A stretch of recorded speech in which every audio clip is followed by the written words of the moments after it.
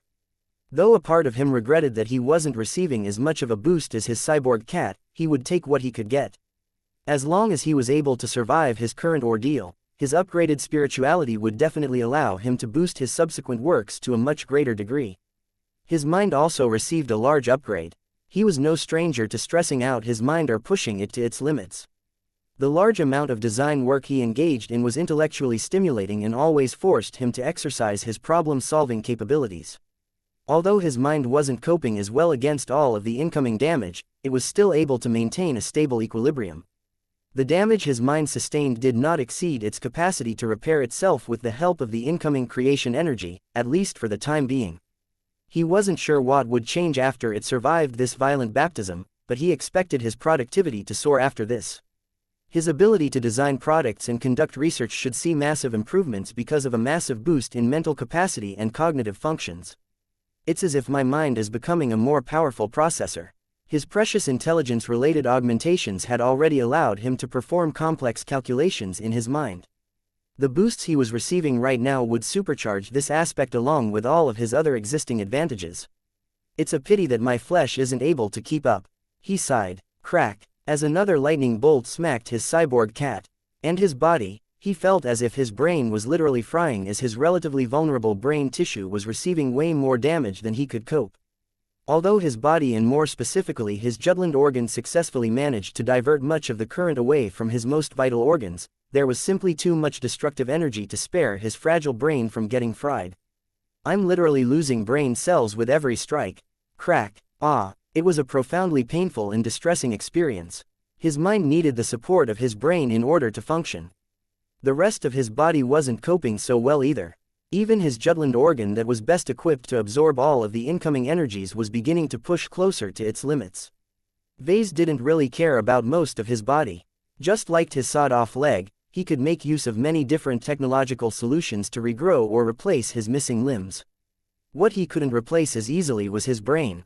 It was the most sensitive, important and least replaceable human organ of all. If the ongoing rain of lightning bolts continued to shock him like this without end, then sooner or later the insides of his head would turn into a burnt egg. I won't be able to design any mechs anymore if I go stupid. Vase experienced a greater sense of crisis than before when he made this realization. The lightning storm was truly being serious about punishing him for his many sins, regardless of how well he had justified his case. He could already tell that the lightning storm was just warming up at the moment.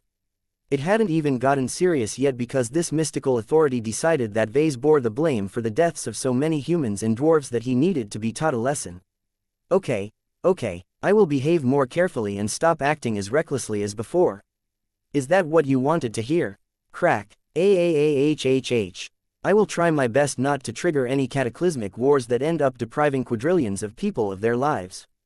I will try my best to limit the scale of victims. How about I limit any potential casualties to just a few trillion people? Crack. Oh, come on, you can't expect a mech designer to do much better. Almost everything we make is designed to kill. Besides, every other action I take could potentially lead to the outbreak of a war. Do you expect me to lock myself in a cage and limit my interaction with the outside reality for fear of getting even a tiny bit involved in the onset of any violent incidents? That's impossible. Your judging criteria are way too strict. Crack. As Vase continued to be judged for his sins, the more vulnerable parts of his body were starting to receive serious damage. He could already smell his burnt flesh from within his suit. The repeated frying of his central nervous system was also making it more and more difficult for him to maintain his focus and awareness. He could not allow his cognitive functions to degrade much further. If he could no longer think straight, then he would no longer be able to solve this life-changing crisis. How can I prevent my body from failing? He tried several different solutions. He changed his posture. He lifted up his arms. He lied down on the temple floor. He even tried to leave the sacred hearth, but found that he was unable to move much further from his starting point for some unknown reason. After conducting many quick experiments, Vase concluded that there was no way to avoid this punishment. No amount of eloquence or movement could bring him away from this torment. He developed the impression that if he managed to teleport himself to a completely different location, this damned sentient lightning storm would follow suit and continue to do its job. If evasion is not a workable solution, then I should put more effort into defense. He began to treat this as a scenario that was similar to a mech exposed to withering fire. Vase had already implemented a couple of solutions such as letting his jugular organ do the heavy lifting. This was not without a consequence. The jugular organ was responsible for converting heat and other forms of energy into wuxia energy, which was incredibly powerful but also highly destructive. The wuxia energy cycle that was coursing through his torso became more and more powerful. Only the fact that his body was getting better at coping with the pressure from this high-quality energy was stopping him from exploding. Vase couldn't care that much about this process at the moment. The destructive damage inflicted by the sequential lightning bolts was a much more acute threat to his health and existence. I can't handle so much energy. My body was never meant to cope with so much power. Ironically, the limited size of his divine artifact was hindering his ability to cope with the situation. If it was larger and more powerful from the beginning, it could have been able to unload a greater proportion of the incoming strikes, thereby sparing him from much of his current suffering. As Vase thought about how his cyborg cat was able to absorb much of the violent energies in his stead, his eyes suddenly lit up as he realized that he hadn't exhausted his box of solutions. Blinky, get out and do what you are best at. I might not be able to handle so much excess energy, but you're different. Moreau. Blinky was already getting shocked along with the rest of his spirituality, but was different once the companion spirit took on a more active role. The spiritual cat remained in his head but began to change the way he interacted with the destructive energies. The cat opened his maw and began to suck in a part of what the lightning bolts were delivering. Both destruction and creation energies entered its deceptively small maw and began to roil inside his stomach. Moreau, Moreau, Moreau. The destruction and creation energies were of much higher quality and potency than the normal attributed energies that Vase handled on a daily basis. They were manifestations of fundamental concepts. They were energies that probably stood at the same level as the 5 elements. Vase even suspected that they ranked higher. Still, no matter how fancy those energies turned out to be, as long as they entered the Star Cat's digestion system, they rapidly lost their power and transformed into spiritual energy that precisely aligned with his own domain. As Blinky began to siphon away more destruction and creation energies, Vase began to overflow with far too much life energy than he could harness. Much of it leaked from his body and dissipated into the environment. Though Vase found this to be a gigantic waste, it didn't matter as long as he was able to preserve his life. Vase relaxed a bit as the addition of Blinky finally completed his defensive line. His 2 cats absorbed so much of the power of the incoming lightning strikes that the proportion that went on to shock the more vulnerable parts of himself were much more manageable. Of course, receiving less destructive energy also corresponded to receiving less creation energy. The pace of his personal evolution slowed by quite a bit, but Vase did not mind too much. It's nice for me to grow stronger, but everything has a price.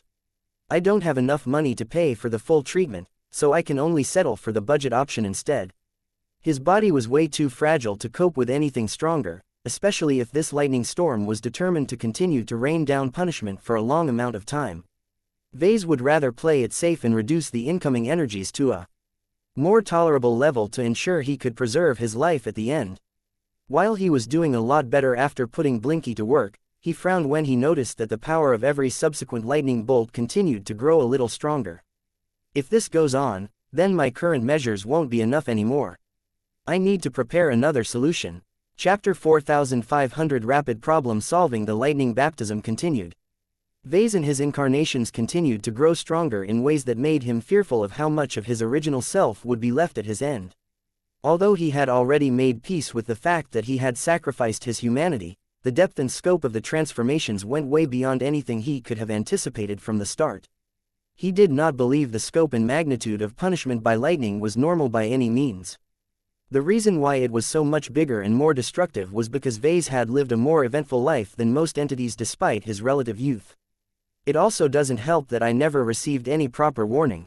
Nothing in his knowledge base taught him how to defend, mitigate or avoid the punishment from the heavens. Unlike his prior interactions with the Milky Way galaxy and the Red Ocean galaxy, the system was no longer able to provide him with any further VIP treatment. This suggested that the lightning storm was sent out by a different and potentially greater authority. Vase truly couldn't imagine what sort of living existence could exceed the power and authority of an entire galaxy. Was it a galaxy group? A supercluster? Perhaps the force that was responsible for forming this lightning storm might be standing for the entire universe. That sent a bolt of fright through his mind. Vase could never possibly challenge a living entity of that magnitude. He recalled his earlier words and would have sweated if his sweat glands hadn't been dried out by the continuous electrical shocks. Why did he taunt such a powerful existence? He could never withstand the power of a great existence once it directed more of its attention in his direction. While Vase did not renounce any of his principles and beliefs, he was not as stubborn and inflexible as a high-ranking mech pilot. He knew when to bend and keep his head down when he was confronted by an overwhelming party. He had done so towards the Bright Republic, the Friday Coalition, the Hexadric Hegemony up to the Mech Trade Association. Vase merely bided his time during the moments where he bent the knee. He had already surpassed a couple of those parties by this time, and he had no doubt he would surpass the rest as long as he experienced enough growth. No matter who was responsible for sending out this unjust and illegal punishment mechanism, Vase would eventually ascend high enough to be in a position to punch the culprit in the face in person. Of course, that was a matter for the far future. He needed to solve his immediate problem first. Employing Blinky was just a temporary solution. While his companion spirit was visibly growing stronger and more capable, the same problem existed as before. He and his cats couldn't keep up with the growth in power of the incoming lightning bolts. Vase performed a lot of mental calculations that compared the growth of his ability to resist the incoming destruction energy to the growth in power of the incoming lightning bolts. Since the lightning storm appeared to be increasing the power of consecutive lightning strikes on a linear scale, it was quite easy for him to calculate how long it would take before his defenses might get overwhelmed. I have 7 minutes and 33 seconds to come up with a solution. Vase grew nervous again, although the recent changes enabled him to tolerate the lightning strikes a lot better than before. It wouldn't take long before his flesh would start to get increasingly more fried. A huge amount of pressure piled onto his shoulders. His thoughts were racing as he tried his best to figure out a means to strengthen his defenses further. It's as if I am thrown back into a design tournament again. The circumstances were familiar to him. He was put into a position where he had way too little time to come up with a proper solution to the current problem. There was no way that Vase could come up with a way to cobble together a proper means to resist the escalating power of the lightning strikes. Material objects didn't seem to make a difference, and his inability to leave the sacred hearth prevented him from buying an emergency solution from the divine bazaar. Vase could only work with what he had at the moment, which wasn't much. A normal person would have despaired and given up on the spot. A competent mech designer was different, though. This wasn't his first rodeo. He already understood the attitude he needed to assume to dig his way out of this hole. If I don't have the time to come up with a proper solution, then I'll just have to resort to a quick and dirty one instead. Vase needed to think outside the box and make use of any or every resource at his disposal. He first examined his body. There was hardly anything that was originally human about his half-alien body. His genes and biology had been altered to the point where he was like a beast in human form, but even that was not enough to resist the power of high-level destruction. Only his Jutland organ was able to fare well under the circumstances, but that only compromised a small part of his body composition. He then glanced at his unending regalia and noted how little it contributed to his defense. Neither its unending alloy nor its B-stone components played any role in blocking the incoming strikes. The only contribution it made to his defense was futilely trying to ease his overburdened body by regulating the internal temperature and injecting his body with useless medicinal substances. He glanced at his 2 cats. Both of his feline incarnations were doing much better at resisting the incoming energies. There wasn't much he could do to improve Blinky's efficiency. The poor star cat was already working as hard as he could. Vase had no way to improve his companion spirit's alien-derived digestion system because he did not understand any of its working principles. It might as well be a black box as far as he was concerned. I need to remedy that in the future. His cyborg cat presented a much more optimistic sight. He had personally designed and fabricated it not too long ago. The living divine artifact, which was growing increasingly more conscious and aware of its own existence, might be undergoing a massive qualitative transformation, but its fundamental concept should still be the same. Upgrading my cyborg cat's capabilities is the key to surviving this lightning storm. Vase concluded. So far, his cyborg cat was doing an excellent job absorbing the bulk of the lightning strikes and using all of the incoming power to grow stronger. As more and more of the Milky Way and the Red Ocean's galactic energies integrated into the cyborg cat, it began to develop new and stronger traits that helped in different ways. The boost provided by the Milky Way largely increased his cyborg cat's spiritual foundation. It became dramatically more powerful and resilient, allowing it to resist the escalating lightning strikes for a long time. The boost provided by the Red Ocean partially strengthened the spiritual foundation as well, but also induced many spontaneous upgrades to the organic and mechanical halves of the cyborg cat. Many points that Vase previously considered to be rough and crude were gradually becoming smoother and more refined. As Vase paid closer attention to how the changes were not only improving the existing parts of his cyborg cat, but also spawning new components in a spontaneous manner, he suddenly came up with a radical idea. I got it. It will be risky and crazy, but as long as it works, who cares?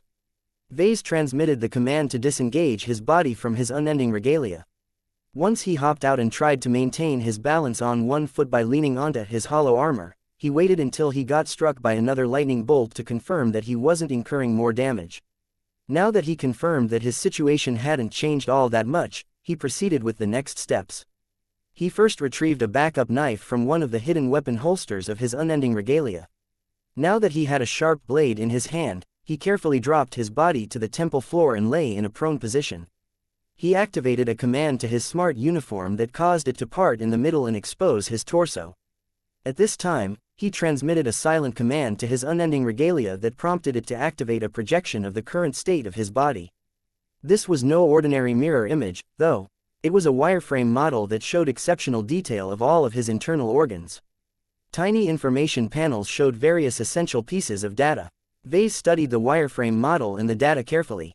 The enormous upgrades that he had already received massively increased his analytical capabilities, so it hardly took any time for him to perform the necessary calculations and formulate his plan to excruciating detail. Though he would have wanted to spend more time setting up this operation, time was ticking. He lifted his backup knife and pointed the tip on his chest at a predetermined angle. Here goes nothing. He plunged the knife into his thick flesh, trusting his sharp blade to cut through his reinforced and augmented flesh. Ah! The pain of stabbing his own chest was greater than enduring the lightning strikes, but he could not afford to get overwhelmed by the pain. He gritted his teeth and continued to observe the projection of the state of his body. He coordinated his movements as best as possible to use his knife to widen the initial incision and continued to dig deeper into his chest. Soon, he could see that the tip of his knife was closing in on the Jutland organ that occupied the place where his heart should have been. This was where he needed to be more careful. Even as a copious amount of blood leaked from the awful-looking wound in his chest, he did not rush his next move but minutely adjusted the angle of his backup knife until he was satisfied. Now, he plunged his knife deeper, causing it to tear into his Jutland organ. The spike of pain that surged from his chest was so great that he almost lost consciousness right then and there.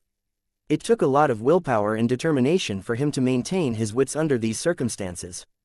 The Jutland organ was too important to his current body.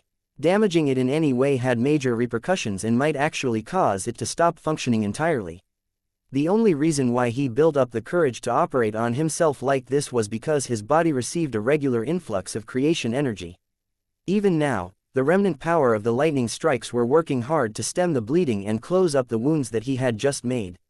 Of course, the severity of his current wounds meant that his injuries couldn't be solved right away, and that gave Vase enough time to complete this operation.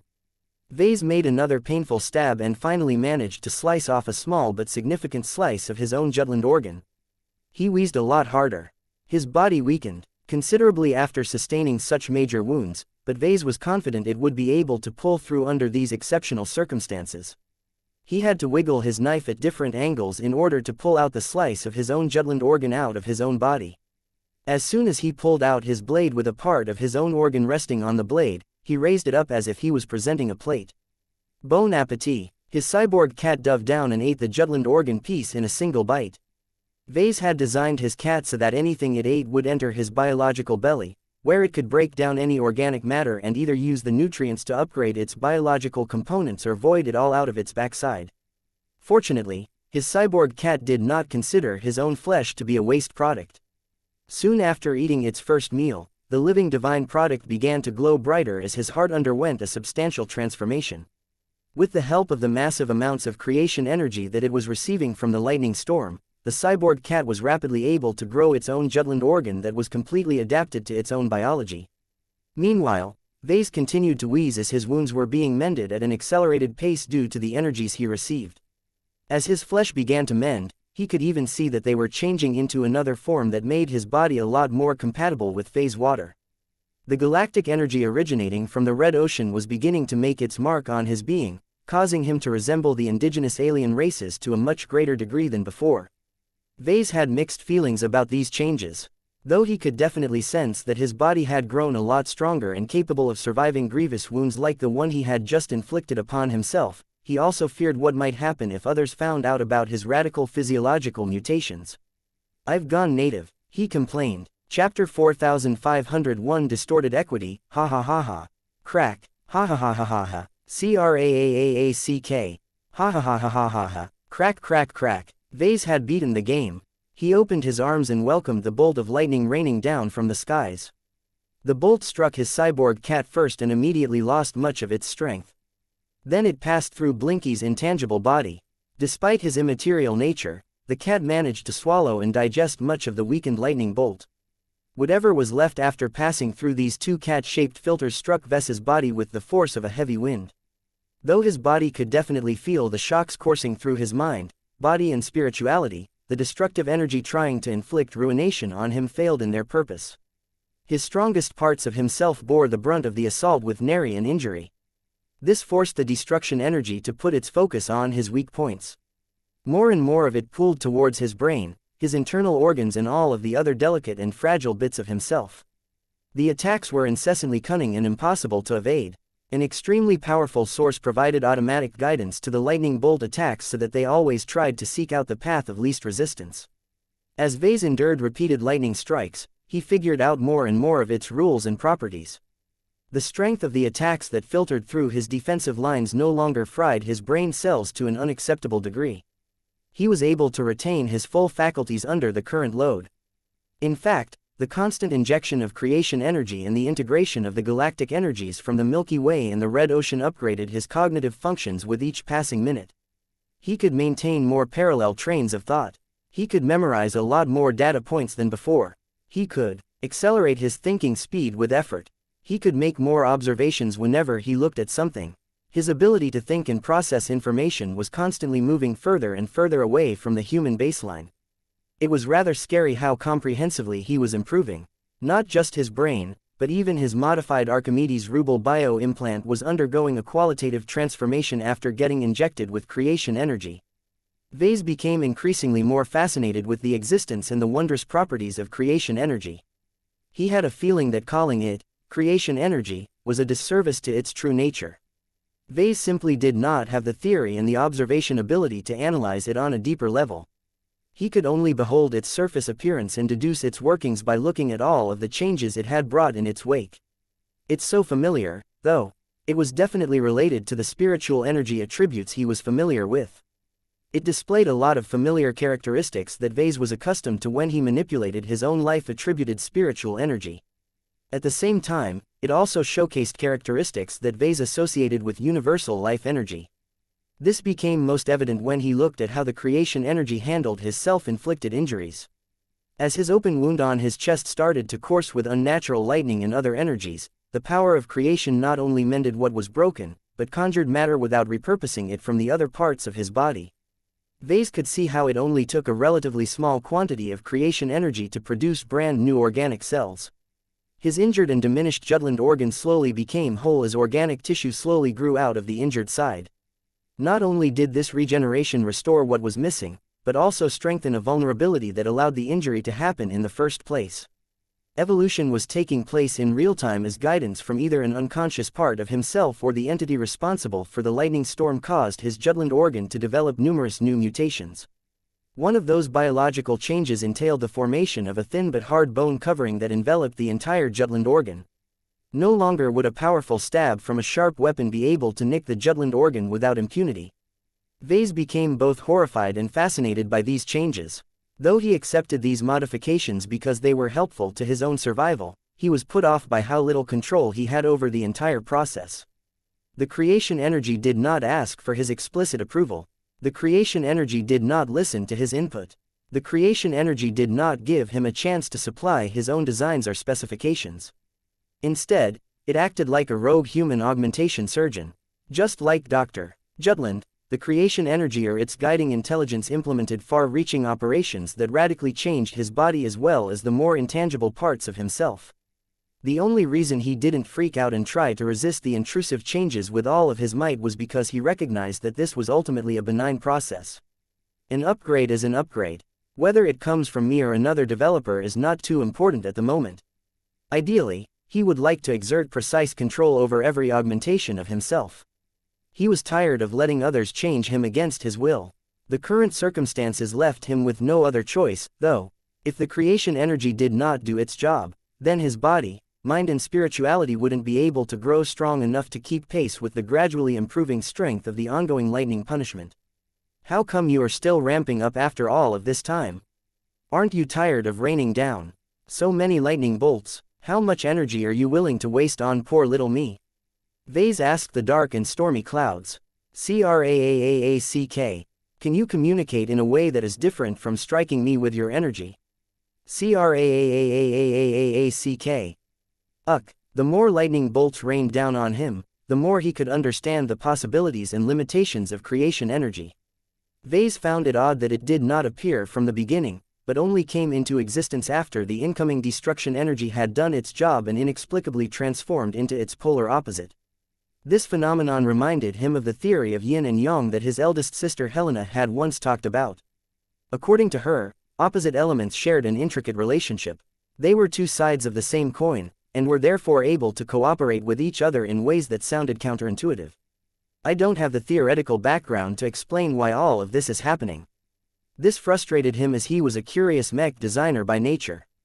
Fortunately, this wasn't the first time he was stumped by a phenomenon that far exceeded his level of understanding. Since he couldn't decipher what was taking place, he shifted his priorities. How can I take advantage of this situation? He thought about the duality of the lightning storm sent by an influence that was greater and more powerful than anything he could imagine. Destruction and creation, death and life, decay and rebirth, on and on the repetitive cycle continued. The lightning storm became less of a punishment mechanism and more like a reward mechanism now that Vase had found a way to cope with the more harmful elements of the incoming lightning strikes. Vase found that to be an odd idea, but the stronger he became, the more he embraced this strange idea. It's as if the justice enforced by the lightning storm only applies to the weak. He uttered. He gained a frightening glimpse of the ideology of the source of his lightning baptism. Those who succumbed to the power of destruction were undeserving of any mercy or sympathy. They were the dregs who toyed with powers beyond their comprehension and suffered the consequences of overreaching. If they died over the course of their punishment, they were guilty. As for those like me, according to the increasingly more detailed impressions he was able to glean from the storm clouds, people like him didn't suddenly turn innocent if they happened to survive the lightning strikes. A mass murderer was still a mass murderer.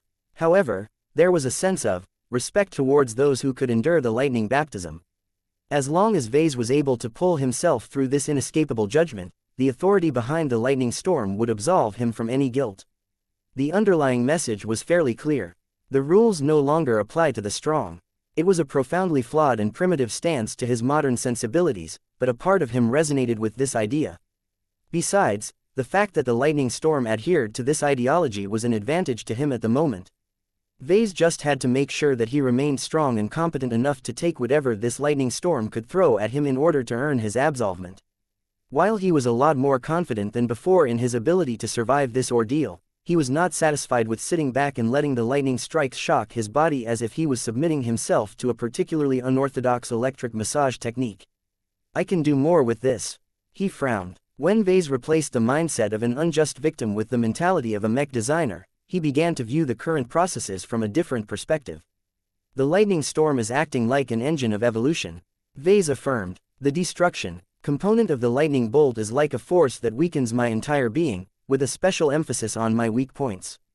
The creation component of the lightning bolt is a force that repairs and improves upon all of the damage that I have suffered earlier, allowing me to resist the next attacks with greater ease. That wasn't all. Increasing his resilience was only one of the effects of the lightning strikes. The creation energy was capable of inducing more complex changes such as improving his cognitive functions and dramatically expanding the technical specifications of his cranial implant. The best part about all of this was that Vase did not even need to know any complicated theories and design any of the improvements in advance. A higher authority already took care of all of the difficult work. This suggested to him that as long as he could direct creation energy in a more purposeful manner, he could make use of it as an exceptionally powerful resource to realize powerful augmentations that were normally impossible for him to make. He looked at his transforming cyborg cat that had seamlessly grown a copy of his Jutland organ. Vase could have never imagined that his living divine artifact could possess its own Jutland organ. He had thought about doing this before, but he did not possess the technical expertise, resources and advanced medical equipment to produce this result. However, the lightning storm doesn't care about any of these limitations.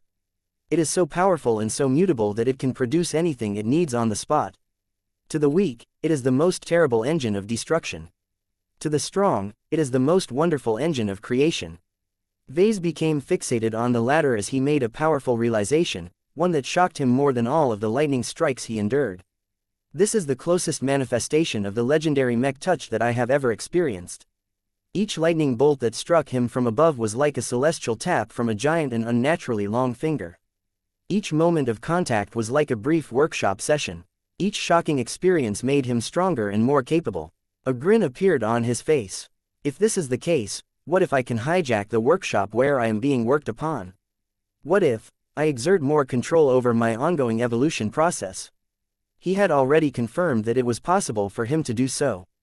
Since he was able to upgrade his cyborg cat by granting it a miniature Jutland organ, what else could he do if he let his imagination go wild? He looked at his incarnations in his own body.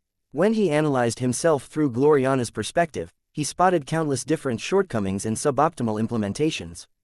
The lightning storm didn't seem to be interested in addressing all of these issues.